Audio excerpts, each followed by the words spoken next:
Well, hello, free people of the Rocky Mountain region. This is Brandon from Free State, Colorado, and I hope you're doing well. Colorado's got a lot of bad legislators. That's putting it lightly. We have some very authoritarian individuals who are serving in our state government who think they know better than you about how to live your life. They want your money. They want to take away your guns. They want to control your children. And, Iman Jodeh just happens to be one of them. So when I saw this article, I really wanted to make sure it got wider release and that people were paying attention to what's going on in our own state legislature. So I really applaud Rocky Mountain Voice for publishing this. Rocky Mountain Voice is a website, a YouTube channel you should be checking out every day. They do some great stuff. It's nice to have that alternative perspective in our media landscape where the corporate news presents things one way. So Rocky Mountain Voice kind of gives you a refreshing, different perspective on things. So this article is from November 6th, 2025. Meet Senator Iman Jodeh.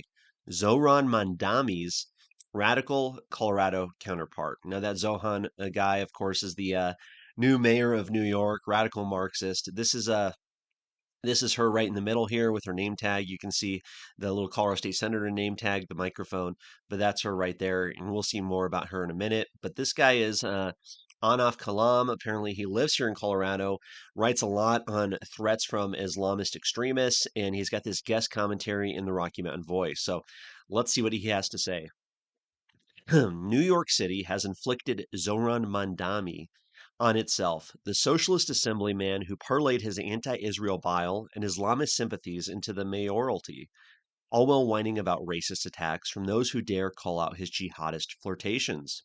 Colorado, not to be outdone in this parade of self destruction, has Iman Jodeh, our own state senator, the so called trailblazer, whose Palestinian fixation and alliances with terror cheerleaders make her a mere image of Mandani's radicalism. Huh, that's pretty strong, pretty bold. Let's see what he has to say.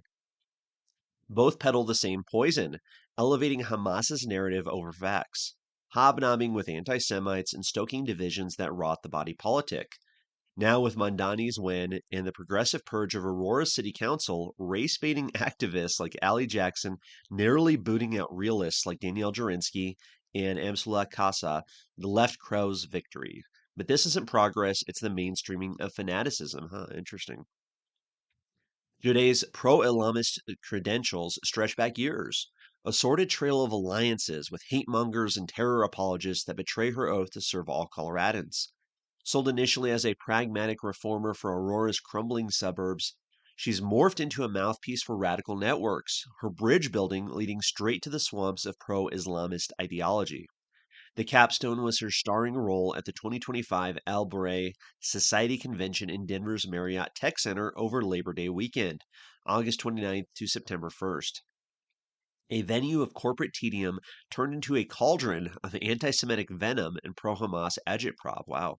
Hundreds of expats from the West Bank town of Albury, plus various local and national agitators, assembled for what was billed as a family reunion, but devolved into a festival of pro Islamist and anti Semitic bile. Panels on effective resistance, boycott sessions, and talks framing Hamas's October 7th savagery as mere context for liberation.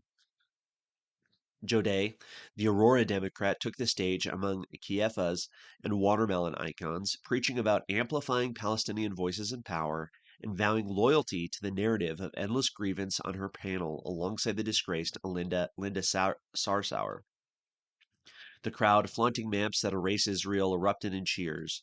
Jodeh grinned, nodded, never intervening. No nod to the 1,200 Jews massacred on October 7th, 2023, or the hostages festering in Gaza's dungeon. The event raised over $300,000. The Al Baray Society itself is no benign expat club.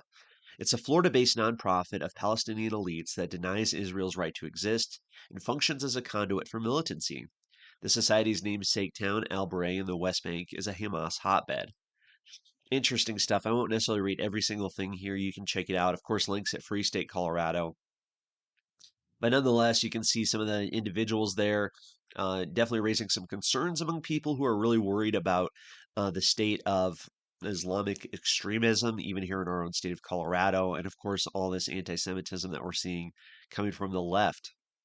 There she is right there. There's Mark Lamont Hill, Colorado Senator Iman Jodeh, Norman Finkelstein at the Albury Convention in Denver. Weeks later came her Denver Post op-ed, published just a day before the second anniversary of the October 7th massacre. a 1,200-word exercise in moral contortionism that airbrushed Hamas in October 7th entirely, opening with 730 days watching Palestinians live stream their genocide. She cited 65,000 dead from the Hamas inflated Lancet study, ignoring combatants. Interesting stuff here. Readers revolted. So just wanted to share this with you. Of course, very interesting stuff about what's happening in the Middle East and how it's affecting even Colorado politics. Very one of the most controversial things ever. And we really see this split on the Democratic Party side, right? We see some of the far left, pro-Palestinian, anti-Israel legislators and activists inside the party, and then we see, of course, some of the more moderate types who are maybe not so interested in engaging in that rhetoric, right? I mean, we saw Tim Hernandez, who was all about the Palestinian liberation and anti-Israel type stuff, with the little Palestinian flag on his desk replacing the American flag. And of course, Elizabeth Epps, who joined protesters who were trying to shut down the Colorado General Assembly last year. So, not too surprising to see another legislator here. But what is interesting too is to see that this lady, Iman Jodeh, had actually been appointed. So another vacancy appointment, folks. If you've been following Colorado politics or the Colorado State Legislature, you know that 25, nearly 30% of our state legislators have been appointed, not necessarily elected to their position, which is absolutely crazy. So, yes, Iman Jodeh was a state representative elected in by her constituents, but then got to the Senate after Janet Buckner resigned. So, very interesting stuff there to see that vacancy committee appoint her. 35 out of 43 votes from the Arapahoe County Vacancy Committee after one round of voting. So there you go. The Senate, obviously, there's only 35 state senators. It's a little bit more powerful of a position. So interesting to see her make that cut when not necessarily others would. Here's her Instagram here at the No Kings protest. This is 3 weeks ago. And she says the No Kings rally in Aurora in Senate District 29 wasn't just a protest, it was a declaration. We're done accepting systems built on hierarchy, greed, and control. What we saw today was the power of ordinary people stepping into extraordinary courage around the state. No throat, blah, blah, blah. And you can see her there with Phil Weiser, her taking all this video and stuff like that. So obviously she wants to. We're done accepting systems built on hierarchy, greed, and control. I mean, what else does that mean but trying to change our system of relatively free market capitalism? I can only assume fight for those without your privilege. Her sign says, but nonetheless, the same guy, this Anaf Kalam, also wrote this article for Islamist Watch, From the River to the State House, Rep. Iman Jodeh's Divided Loyalties. Colorado Rep. Iman Jodeh's response to Hamas attacks sparks criticism as advocacy appears to overshadow local responsibilities. This was from a year ago, October 30th, 2024. But nonetheless, this guy's been watching her for some time here. And I just want to read a couple highlights here. There are few things in politics more damning than silence in the face of evil. Representative Iman Jodeh's absence from a key legislative meeting in February 2024, where Colorado lawmakers met with families of victims of Hamas's October 7th massacre, is one such silence. Coupled with her prior actions and rhetoric, it reveals a troubling pattern. Jodeh's activism for Palestine does not simply overshadow her responsibilities to her constituents, but appears to align, intentionally or not, with justifications for terror. Wow. When Jodeh first ran for office, this author expressed concerns in the American Spectator that she would place her activism for Palestine above her duty to serve Colorado's House District 41. Unfortunately, recent events have proven those fears justified. In Aurora, where her constituents struggle with rising crime, collapsing infrastructure, and skyrocketing living costs, Jodeh remains preoccupied with her advocacy for Palestine. Instead of addressing local priorities, she has tethered her identity and political agenda to a conflict thousands of miles away. From her early days as a spokesperson for the Colorado Muslim Society, a mosque with documented history of extremism and bigotry, Jodeh's affiliation signaled deeper loyalties.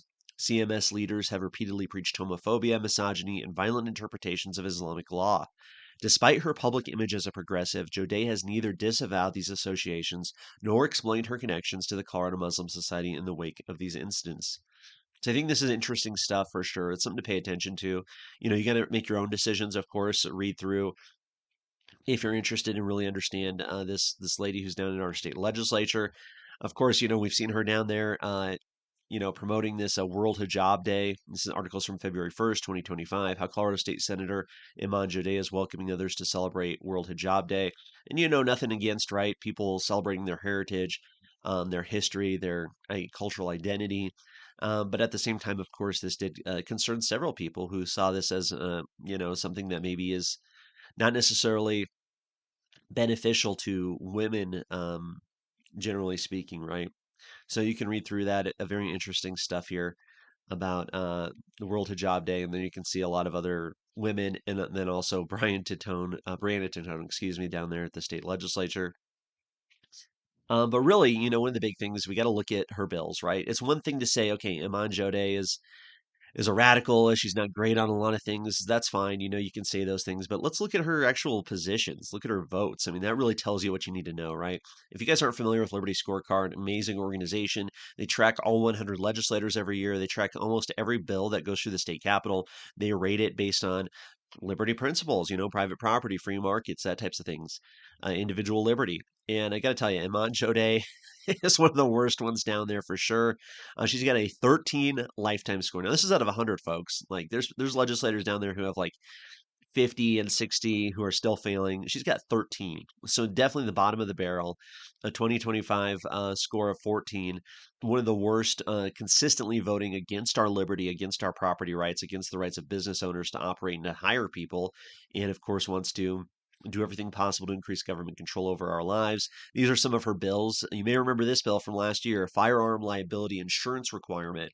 Basically, it would legally require firearm owners to maintain liability insurance, and in connection therewith, it requiring insurers to make coverage available and homeowners and renters insurance policies for damages resulting from accidental or unintentional discharge of a firearm. Insane. Clearly, this bill was just really designed to try and make it harder and more expensive to be a gun owner. That's ultimately the goal, right? I mean, Stephen Woodrow has been on record saying he wants to ban handguns. He wants to literally make it illegal for any individual to own a gun.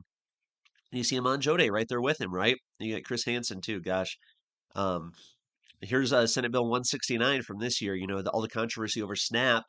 Well, now people can use SNAP at restaurants. So your McDonald's, your Wendy's, your different places there. Restaurant meals program for certain recipients of the Supplemental Nutrition Assistance Program. And of course, she's one of the sponsors there with everybody's least favorite Democratic Socialist, Yara Zoke. And gosh, you got a question, why is Rod Pelton on this one? Come on, folks. Ridiculous, but nonetheless, horrible bill. You can see who she associates with. This was one of the big ones. I kind of alluded to this already, but House Bill 1313, housing and transit-oriented communities. Now, there's a lot of talk about 15-minute cities, of course, and people say, "Oh, that's just hyperbole. That's crazy. That's a conspiracy theory. Whatever you want to say." But here's the legislation, folks. I mean, this is what they want to do. Concerning measures to increase the affordability of housing in transit-oriented communities, and in connection there with making appropriation. So they basically want to create a category of local government, create this thing called a transit-oriented community. So it's got to be a high-density housing along mass transit corridors.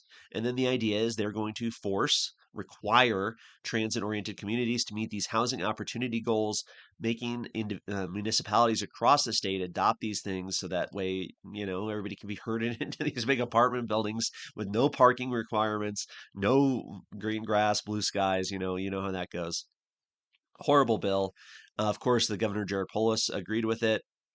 You got some of the worst down here, folks. I mean, the proof is in the pudding. Say what you want about Iman Jodeh, the sympathies, maybe possible sympathies to the radical Islamic extremism, that kind of stuff.